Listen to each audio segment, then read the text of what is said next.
Hi, it's Chance Harrison here to talk about the next daily drumming influences revisited. Today, it is an animal. It is the drummer Animal, who's really Ronnie Verrell or Verrell. He's an English drummer who played with some big bands back in the day, probably most known for the Ted Heath Orchestra.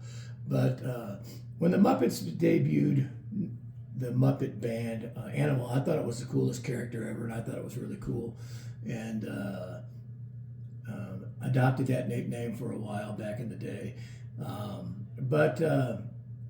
was really taken by not just the character of but listening to the drumming that was going on and what it was, and eventually found out it was a drummer named Ronnie Verrell or Verrell, who was from England, and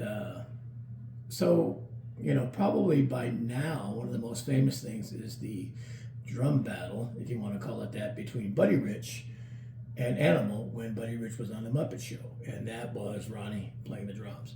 And there's some great drumming and stuff going on, so I just thought it was really cool, and just between the character of Animal being so hip and funny and adopting that kind of moniker for a while, and then listening to the drumming behind that and finding out it was a guy named Ronnie Verrell, I was definitely influenced by that. So that's short and sweet, the drummer for the day, Animal or Ronnie Verrell.